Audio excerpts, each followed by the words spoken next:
Jai Hind Defense Aspirants, welcome back to my channel SSB Success. For any query regarding SSB and AFSP, please join our Telegram channel SSB Success.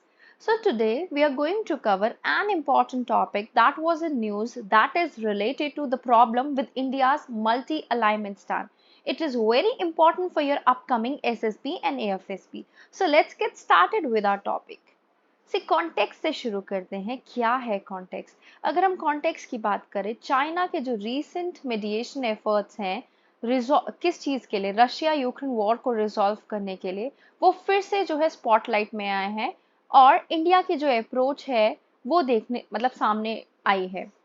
अब हम जो है context को discuss करते हैं। हाल ही में खबर ये आई है कि चाइना रशिया यूक्रेन वॉर में मीडिएशन करवाने की कोशिश कर रहा है।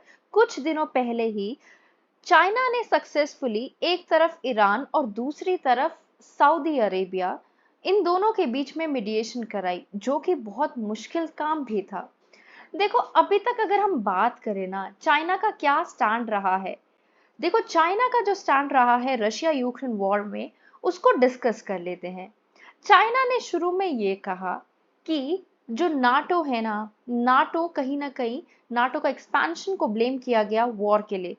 इसके बाद चाइना ने कहा यूएसए की वजह से सीज फायर साइन नहीं हो रहा है, because Russia and Ukraine war में यूक्रेन करना चाहता है सीज फायर को साइन, लेकिन यूएसए रोक रहा है, बिकॉज यूएसए को लगता है अगर वॉर चलता रहा तो रशिया कमजोर होगा। इसके साथ साथ और यूरोपियन कंट्रीज में जो डिफरेंसेस है रशिया यूक्रेन वॉर को लेके, उसको भी एलिमिनेट करने की कोशिश की गई चाइना के द्वारा।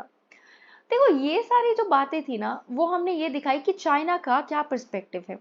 चाइना ने रशिया के साथ अपने और स्ट्रॉन्ग टाइज किए। कब? जब ये वॉर चल रही थी ना, तब किए चाइना ने। ठीक है। उसके अलावा हम एक और बात जान लेते हैं। देखो, वॉर के टाइम पे चाइना ने रशिया के साथ तो अपने टाई स्ट्रॉन्ग किए, लेकिन जो यूक्रेन के प्रेसिडेंट हैं उनके साथ उन्होंने सिर्फ एक बार मुलाकात की या फिर हम कहें बात की। और दूसरी तरफ इंडिया की पोजीशन देखें। इंडिया जो अपने आप को क्या मानता है, एक मदर ऑफ डेमोक्रेसी मानता है, एक मॉरल फोर्स मानता है, जो चाहता है पूरे वर्ल्ड में पीस एस्टैब्लिश की जाए। सो जो पीएम हैं मोदी, उन्होंने यूक्रेन के प्रेसिडेंट से बहुत बार बात की। ठीक है। और ये बात करने का क्या रीजन था?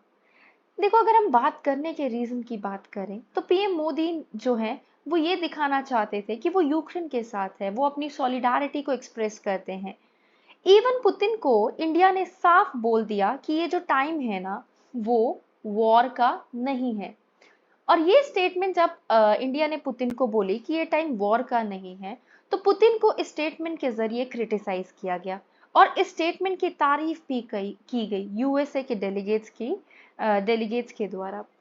आज के टाइम पे जो जियो पॉलिटिक्स है, अगर हम उस आज के जियो पॉलिटिक्स की बात करें, जो Indo Pacific and Ukraine conflict है, दोनों को आपस में कनेक्ट किया जा रहा है।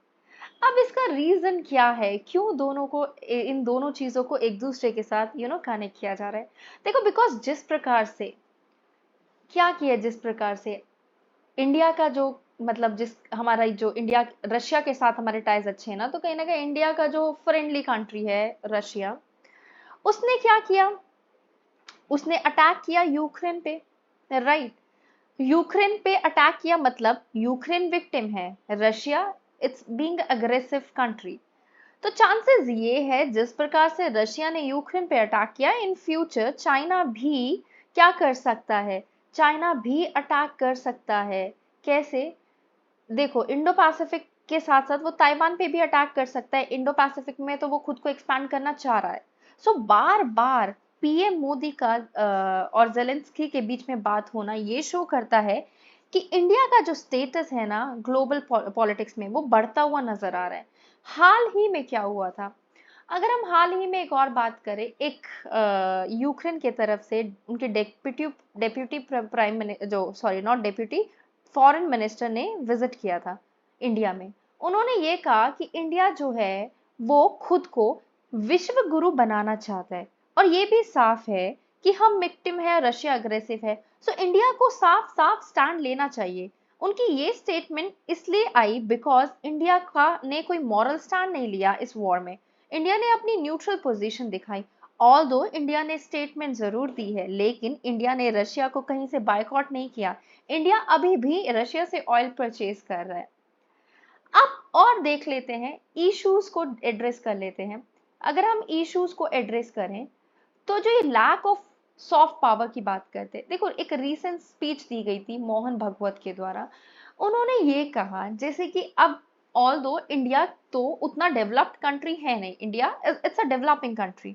जो ऑलरेडी डेवलप्ड कंट्री है, अगर इंडिया के पास उतनी पावर, उतना फुली डेवलप्ड होता तो इंडिया कभी ये रशिया यूक्रेन वॉर होने ही नहीं देता। सो इसका मतलब ये है जो मेजर पावर्स है वो कर क्या रही है जो उन्होंने वॉर होने दिया। ऑल्दो इंडिया की जो सिविलाइजेशन है वो हमेशा स्टैंड करेगी किसके तरफ, ग्लोबल पीस एंड स्टेबिलिटी की तरफ। ओके, अब हम डिस्कम्फर्ट की बात करते हैं। देखो बात ये है, इंडिया खुद को दिखाता है कि इंडिया मतलब बेसिकली इंडिया की सॉफ्ट पावर अच्छी है मार्केट में, market as an geopolitics में। बट सिर्फ सॉफ्ट पावर से काम नहीं चलता है। सॉफ्ट पावर के साथ साथ हमारी हार्ड पावर भी अच्छी होनी चाहिए हमें, अगर वर्ल्ड एरा में खुद को दिखाना है। इंडिया के पास कोई रिविशनिस्ट मोटिव नहीं है चाइना की तरह। इंडिया क्या देखता है, इंडिया क्या करता है, सॉवरेनिटी को बेसिकली इंडिया सॉवरेनिटी को कन्वर्ज करता है with universally like acceptable vostro जो नोशंस है।